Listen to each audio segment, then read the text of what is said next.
When Karoline Leavitt snapped, "Shut up, Blacky."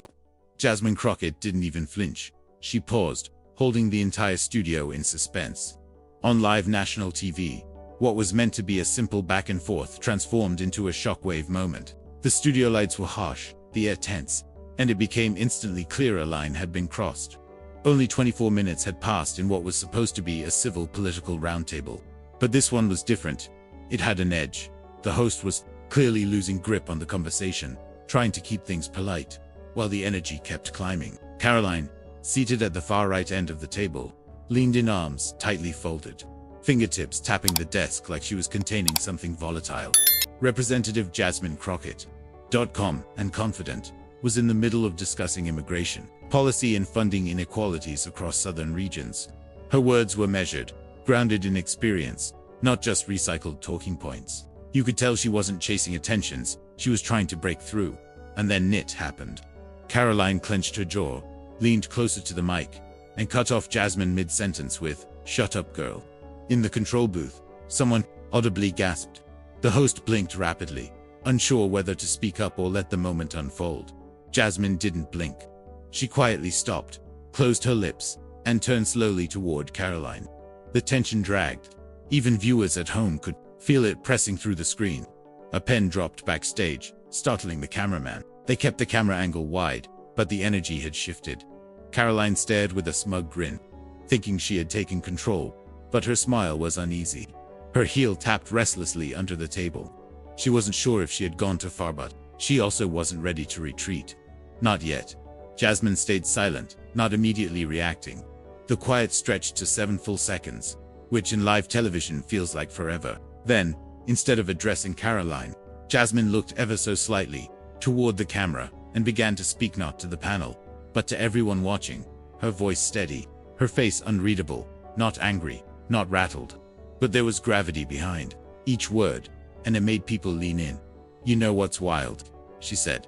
"It's always the same tone, the same moment. A woman speaks too clearly, too firmly, and suddenly she's too much." Karoline shifted in her chair, but Jasmine still didn't look at her. "When I was 13, Jasmine continued, a substitute teacher told me to quiet down when I asked about a test. She didn't like how I spoke, said I sounded sharp like. That was a problem. I never forgot that." She paused, still holding eye contact with the camera. "So no," she said, "I won't shut up. Not for you. Not for anyone who's built their platform on silencing voices like mine." The studio went still. The host said nothing. Even Karoline was speechless. It was a moment that didn't need shouting to hold power, just words, heavy and echoing, like thunder in a silent room. People watching didn't grab their remotes. They leaned in, mouths slightly open, in classrooms, barbershops, kitchens, Twitter lit up with clips. The captions all said the same thing. She didn't even raise her voice. What was supposed to be a fiery but ordinary discussion had instantly turned into a cultural flashpoint. But what made Jasmine's words even more powerful was everything that led up to that moment. The tension, the dismissiveness, the buildup of quiet disrespect. This was filmed in a sleek Dallas affiliate studio.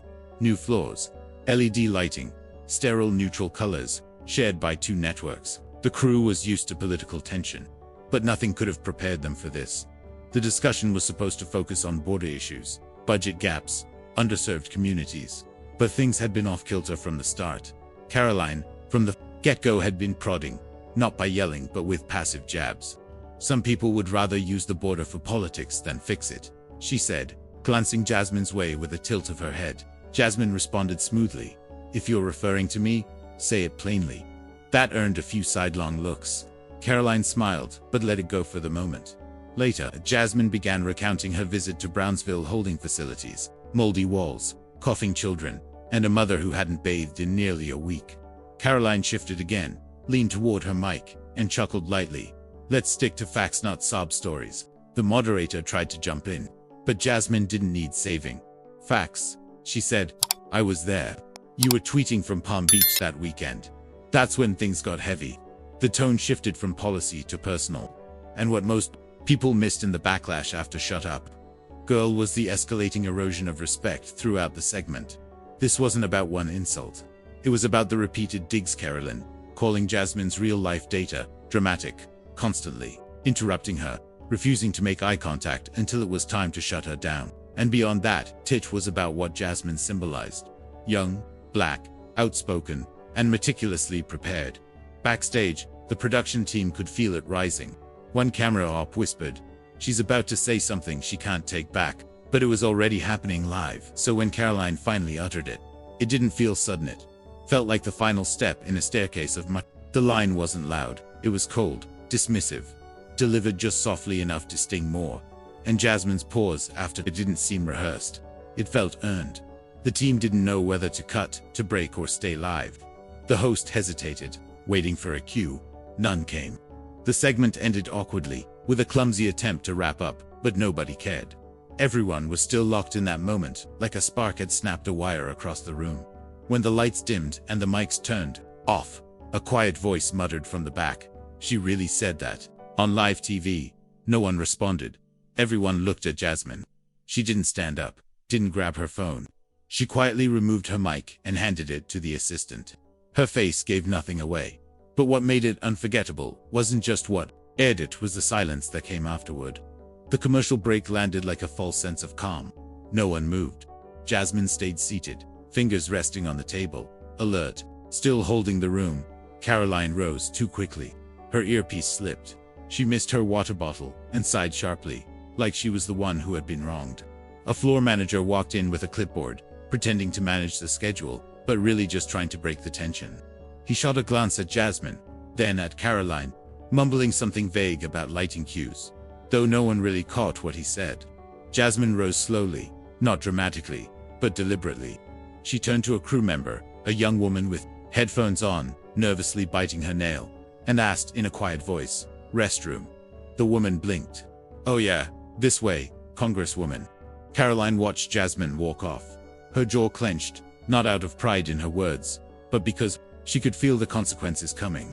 Anyone really watching could tell. She looked like someone preparing for the aftermath. She pulled out her phone, tapped it twice, then tossed it back into her purse without even checking the screen. The response she was waiting for hadn't come. Not yet. In the bathroom, Jasmine didn't cry. She didn't rant. She simply stood in front of the mirror, undid her blazer button, leaned toward her reflection, and whispered, "You good. You're good. Say what needs saying. Let it land." She rinsed her hands, dried them carefully, then took out her phone and scrolled. The clip was already circulating. 2 political Twitter pages had posted it. It was gaining speed, but she focused on the replies. Mixed feelings, angry takes, sarcasm, lots of "she ate" memes. She understood what was on the horizon. Back in the studio, Karoline tried to appear unaffected. She started chatting loudly with the sheriff panelist, laughing at something on her phone. He nodded half-heartedly. The economist didn't lift his head from his notes. The atmosphere had shifted like a family dinner after someone drops a line that breaks the table. Then Jasmine re-entered, calm, composed, blazer back on, and everyone on set hushed again. Before the host could wrap up, the producer leaned in with a spontaneous idea. "Let her speak," he whispered. "No arguing, just her." The host hesitated. "You sure?" The producer nodded. "She's earned it." So, after the break, the final minute was Jasmine's. And that minute turned into something no one expected. She didn't waste time calling out Karoline. She didn't retaliate. She began, "I want to use this last moment to talk directly to the girls watching, especially the ones who've been called too loud, too much, for speaking up." Her voice was steady, not angry, not shaky, just steady and sure. Being direct doesn't equal being rude. Being intelligent doesn't make you dangerous. And being a woman with something to say, that never means you should accept being told to be quiet. Not at school, not at work, not in Congress. Even Karoline stopped pretending to scroll. "I speak for people who've had to fight just to be heard," Jasmine went on. "And I will not shrink so others feel taller." The camera gently zoomed in as she added, "If you're watching this and have ever felt small just for having a voice, remember, they try to silence the ones they fear most." Fade to black. No music, no closing chatter, just silence. The kind that sticks with you long after the lights go off. Twitter was already ablaze. On Instagram, reposts climbed by the second. The 60-second clip passed 1 million views in under an hour. But it wasn't just going viral, it was resonating. Parents showed it to their kids. Teachers played it in classrooms. People stopped, in airports' laundromats just to watch again and again. Behind the scenes, once the cameras cut, the silence lingered. No applause, no fake smiles. Just a quiet, heavy air. The kind that fills the room when everyone knows they witnessed. A turning point, the producer removed his headset. "Well, that's gonna be a mess to clean up," he muttered. The host didn't move. He stared at his cue cards, then gently set them aside, like they no longer mattered. The final questions they planned. Useless now. Real life had taken over. Karoline stood up fast, scanned the room, and walked straight to the green room. She didn't wait for staff. Didn't look at Jasmine. Didn't say a word. Jasmine, on the other hand, stayed composed. She gathered her papers, clipped them together carefully, then turned to the makeup artist nearby. "Do I still have shine?" she asked with a small smile. The woman laughed nervously. "You look flawless." Jasmine nodded. "Good. I want to look flawless when they try to call me emotional." She meant every word. Meanwhile, behind closed doors in the green room, Karoline was already on the phone. Door shut, voice sharp. Her tone was fast, defensive. She was spiraling. She knew this wouldn't stay buried. Not with that clip flying across every app. Not with Jasmine's calm takedown echoing across the internet. An assistant knocked. "We need your release form, Ms. Leavitt." No answer. Down the hall, the show's social media lead was getting bombarded. Executives were already asking, "Who posted the clip? What's our response? Is the Congresswoman doing interviews?" Within 15 minutes, news outlets began publishing headlines. No spin, just, "Karoline Leavitt tells rapper Jasmine Crockett to shut up, girl. Live on air." But the takes came in fast. Not just anger, disappointment. Scrolled through the replies, and you'd see it. Variations of one sentence. "She really said that?" On national television. Meanwhile, Jasmine sat calmly in the makeup room, checking emails, texting her chief of staff, and watching the online wave build. A producer stepped in. "Representative Crockett, 3 outlets want a statement." Jasmine looked up. "Are they asking for rage or context?" The producer paused. "Honestly, they want a headline." She nodded. "Then they can wait." She wasn't rushing in. She knew if she jumped too soon, the moment would get twisted into drama. But if she waited just enough, people might actually listen. Outside, local news crews were already setting up by the studio exit. They had caught the scent early. Jasmine's car waited at the back door. But before she left, she turned to her aide. "If anyone asks," she said, "tell them, I'm not mad, I'm focused." And she meant that. Back inside, Karoline finally stepped out of the green room. Her eyes were glossy, not crying, but close. She clutched her phone tightly and slipped out the side exit, without a word to anyone. No farewells. She hadn't expected the backlash to be this fast. She thought the moment would get lost in the political shuffle. Instead, it had turned into that kind of moment, the one that's used in schools, HR trainings, opinion pieces. That night, both women trended on X, but only one was quoted for what she said. The other, for what she didn't take back. And no matter how many times Karoline tried to reframe it, clarify, shift the blame, the words "shut up, girl" had already done their damage. But while social media raged, something deeper stirred. People, real people, started speaking up, and those voices pushed the story in a new direction. By the time Jasmine got home that night, her phone had exploded. 112 unread messages, 68 missed calls, her Instagram DMs completely unusable. Not just political allies or colleagues, high school classmates, former students, total strangers, all saying the same thing, in their own ways. "I saw it. Thank you." This wasn't just trending anymore, it was everywhere.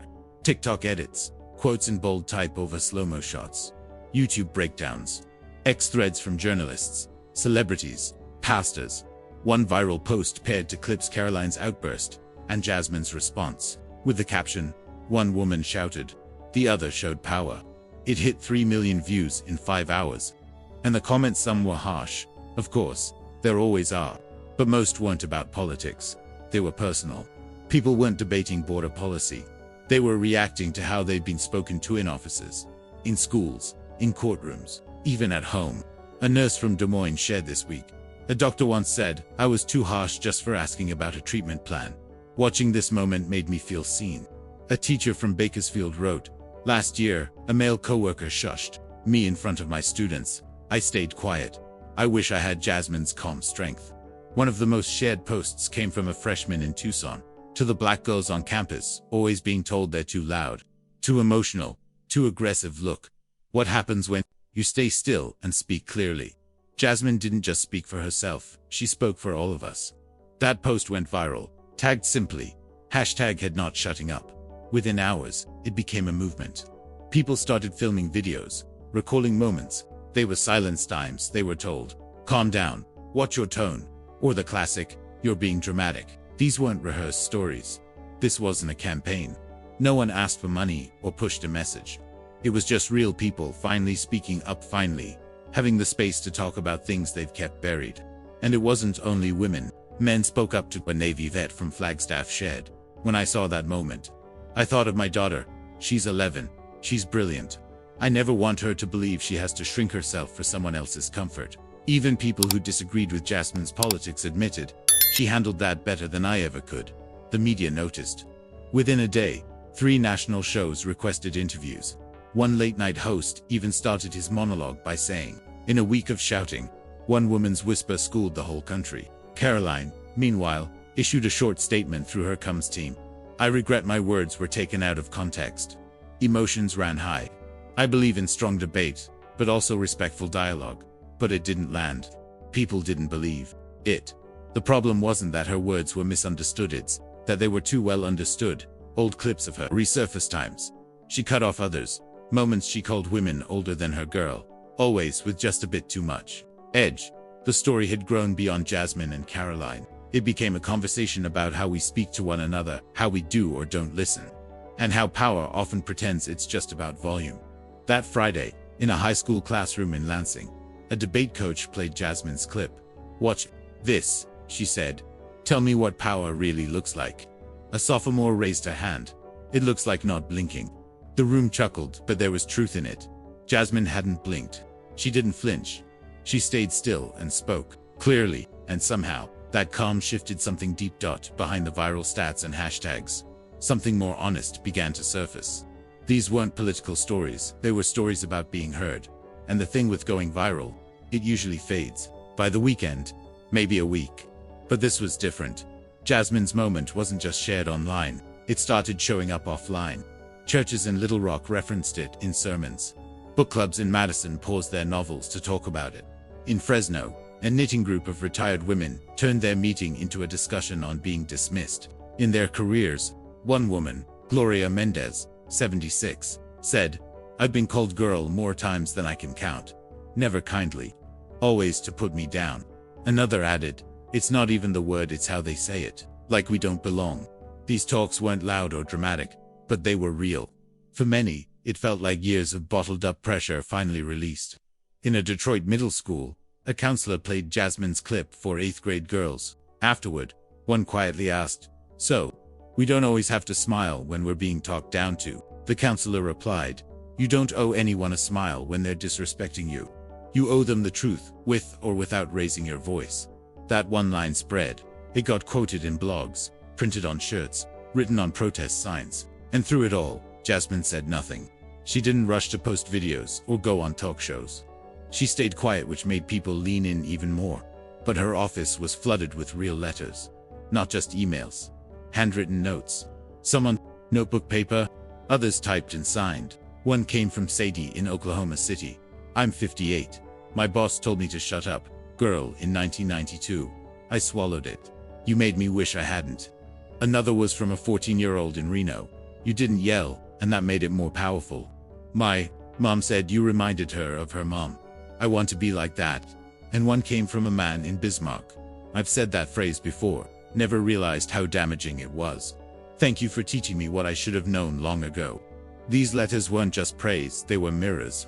They showed how a single TV moment had made people look inward. The political world tried to twist it, debating censorship, free speech, bias. But the public wasn't following that script. They were writing their own.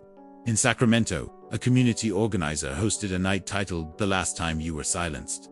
No microphones, just folding chairs and people speaking. One woman told a story about a professor who interrupted her every time she spoke.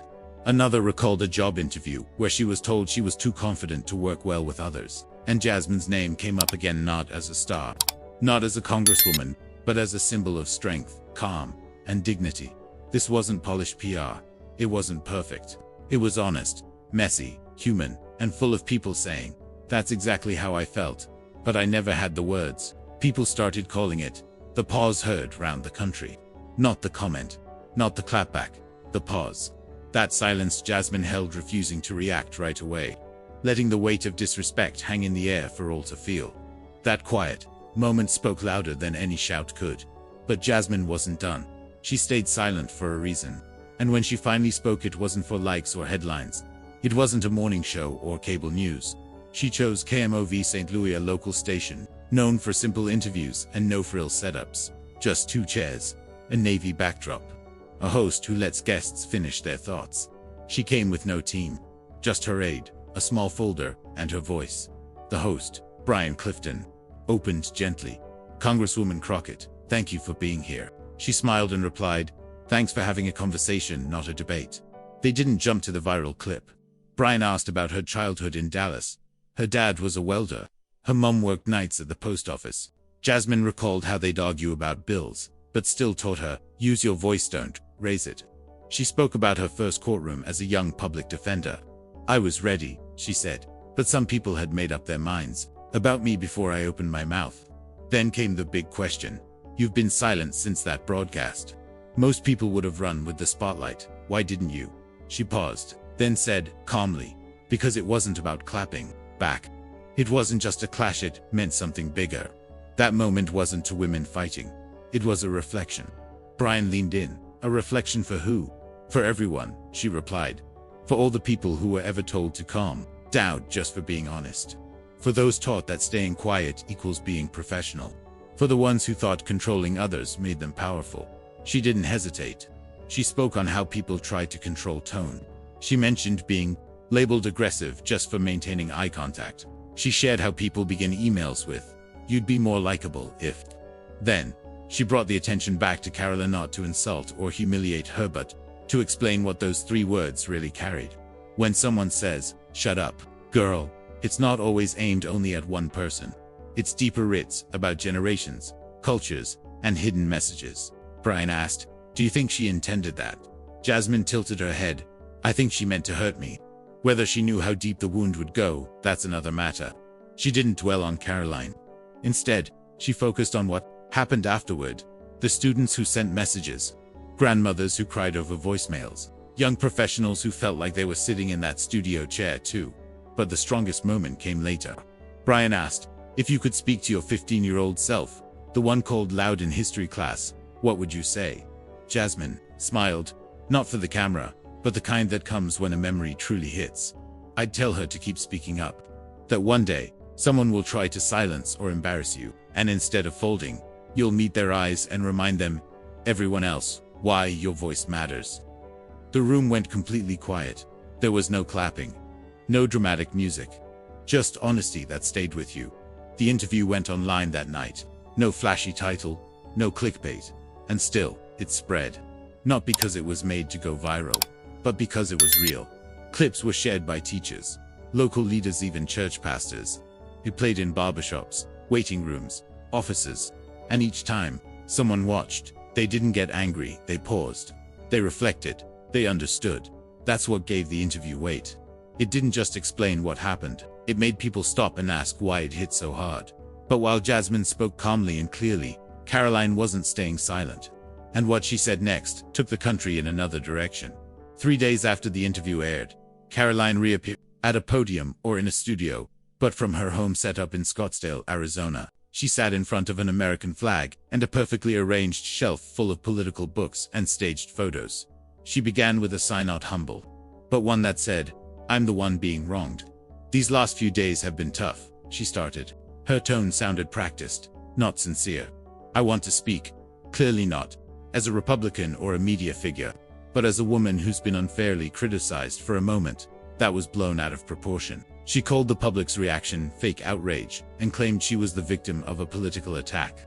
According to Karoline, her words had been exaggerated into a national issue by people who feed on controversy. Then came the excuse many expected. "When I said 'shut up, girl,' it wasn't about her race or gender or anything deeper. It was just heat of the moment talk. Was it harsh? Sure. But politics isn't soft. She leaned forward, voice more forceful. We've got to stop acting like every comment is a major social issue. We're grown-ups, we should debate without turning it into a lecture on civil rights. That statement fell flat. Online reactions poured in less in support, more in fatigue. Even conservatives who'd once stood behind her were slowly stepping away. Pundits from both sides said her apology wasn't one, it was a speech, disguised as remorse. The numbers didn't lie. Her video was watched a lot, but the comments were a war zone. Some said, just say sorry and move on. Others wrote, you're totally missing the point. One reply with thousands of likes read, Karoline, this isn't about you anymore. She launched a media tour, radio, podcasts, blogs, but every effort to change the story failed. The problem wasn't her views, it was her attitude. The dismissive tone, the careless language, the lack of awareness that her words carried more weight than she admitted. On a national podcast out of Tampa, the host asked plainly, if you had a do-over, would you say it differently? She paused too long. I'd probably say the same thing, but maybe softer. That sentence replayed across every outlet. The same thing, but softer. It fell with a thud. It showed she hadn't understood why people were upset. Meanwhile, Jasmine remained quiet. And that silence, it was louder than Karoline's entire press run. Later, an anonymous aide told a reporter, we told her apologize, take the heat, move on. But she thought she could spin it as strength. It backfired. Even a conservative women's group that had once supported Karoline publicly expressed disappointment, saying the moment had called for grace, but it was missing. Behind the scenes, her own backers were asking, why not just say sorry? Why not take the mature path? The answer was clear. Karoline had underestimated what calm strength looked like. She believed loud words and quick rebuttals would beat silence and patience. She didn't just misread the room, she misread the entire country. Still, the network saw a chance. They invited both women for a televised town hall in Cincinnati. Karoline agreed instantly. Jasmine took 3 days. The show was promoted as a national discussion on respect, power, and the way we speak to each other. It was meant to be peaceful and balanced, but no one knew what would happen when they finally faced each other again. It wasn't yelling that shook the crowd. It was what Jasmine said straight to Karoline's face. The university auditorium was overflowing. Local students, teachers, journalists, retired professionals, people from everywhere showed up. They weren't looking for a fight. They came because for once it felt honest. 2 chairs were placed on stage, 6 feet apart. A small table in the middle. No lights, no dramatic staging. Just wood, cloth, and the weight of truth. Karoline walked out first, in a navy suit, sharp, simple, her back stiff, her smile fixed. She scanned the audience as if seeking backup. Then Jasmine came out. No jacket, just a plain maroon blouse, her hair tied back. She didn't wave. She sat quietly and stared forward, like someone there to end a chapter, not perform one. The moderator greeted them. Tonight's not about ratings. It's not about headlines. It's about what lives between disagreement and dignity. He asked some warm-up questions. Karoline repeated her usual lines about free speech. Jasmine spoke about housing, healthcare, and education. But everyone waited for the moment. Finally, the moderator asked, Congresswoman Crockett, is there anything you'd like to say to Miss Leavitt, now that you're face to face? The room tensed. Phones rose. Heads tilted in curiosity. Jasmine gazed straight at Karoline, not through her, not around her, but directly into her eyes. I've been thinking about this point in time, she spoke slowly. Not because I'm expecting an apology, but because I value honesty more than drama. Karoline shifted just slightly in her seat. When you told me shut up, girl, it probably wasn't a big deal to you. You were likely annoyed, maybe tired, maybe caught off guard. But to me it was everything. Jasmine leaned forward gently. I heard those words the way every woman hears them when she's been pushed aside. I heard them like girls do in classrooms, like black women do in office meetings, like anyone hears it when they're told they take up too much space. Karoline tried to break in. The moderator quietly lifted his hand to pause her.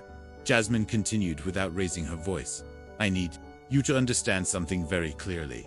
I'm not mad at you. I'm not here to make you feel bad. I'm here because you needed to witness what your words caused, not just to me, but to the people who wrote me, who cried after seeing that clip, who remembered things they'd buried for years. The entire room was still. No noises, no whispers, Just 1,000 people breathing as one. Karoline stayed still, her lips slightly parted, unsure whether to speak or stay quiet. Jasmine ended with grace. You don't need to like me, but you do need to respect me. Because the people who sent me here, they didn't choose me to be polite. They chose me to stand for them. Loudly. Quietly, however, the moment demands. Then she leaned back in her seat. Karoline's cheeks flushed not from anger, but from something deeper - realization. When the moderator finally gave her a chance to reply, she cleared her throat. Her voice was tight. I didn't know it would affect you that much, she said. That's not an excuse. It's just the truth. This time, she didn't try to justify it. She didn't change the topic. She didn't coat it with spin. And, in that moment, it was the most real thing she'd said in weeks. The moderator nodded slowly. That's a beginning, not the end. The rest of the evening went on with questions from the audience. Some were polite, some were blunt, but both women answered with honesty. There were no big applause moments, no clever soundbites, and that's exactly why the night was powerful. Afterward, no one rushed the stage. There were no cheers of victory, just soft conversations in the parking lot, students asking how they would handle moments like that, parents texting their kids, groups walking slowly to their cars still thinking. Later that night, a journalist from Columbus tweeted, "No one won that town hall, but we all walked out smarter and more awake." But the last word of this story didn't come from Jasmine or Karoline. It came from those who watched, who understood, and who then found the courage to speak in their own lives. 3 weeks later, the media coverage faded, memes stopped, trending hashtags moved on to other news. But something stayed, not in the headlines, but in people's conversations. In a Springfield, Missouri civics class, a teacher showed the full 90-minute video, not just clips. After it ended, she asked one question.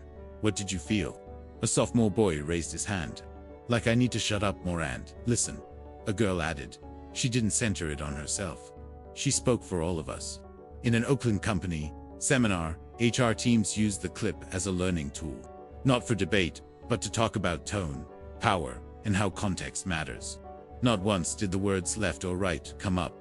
It wasn't about politics anymore. It was about being human.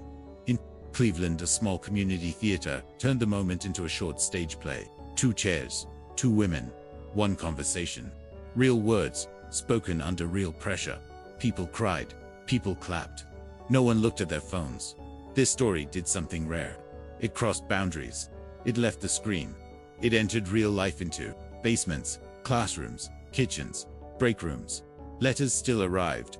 A woman in Boise wrote, "I used to stay quiet in meetings when men talked over me. Now, like Jasmine, I pause and I speak," a middle school principal in Tampa said.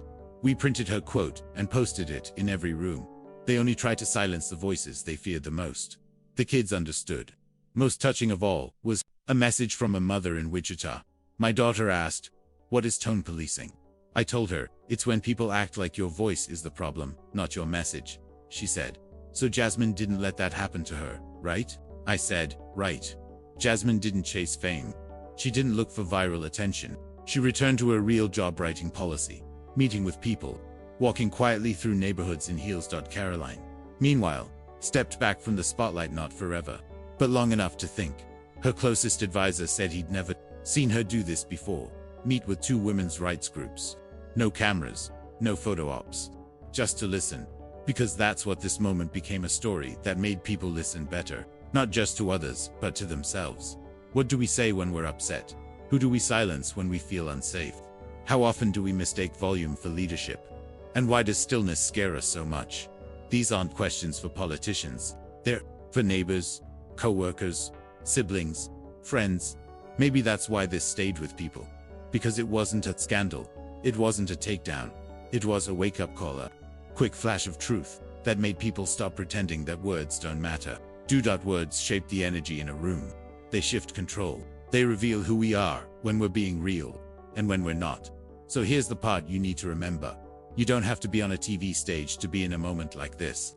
Maybe it'll be during a meeting when someone interrupts you. Maybe at dinner when your voice shakes. Maybe when someone talks over you. Not because of what you said, but because you dared to say it. When that happens, remember this. You don't need to shout. You don't need to fight back. You only need to speak clearly, calmly, truthfully. Because someone is always listening. always. If this story made you pause, even for a moment, share it with a friend, a daughter, a coworker. Remind them your voice matters, even when the world tries to make you small.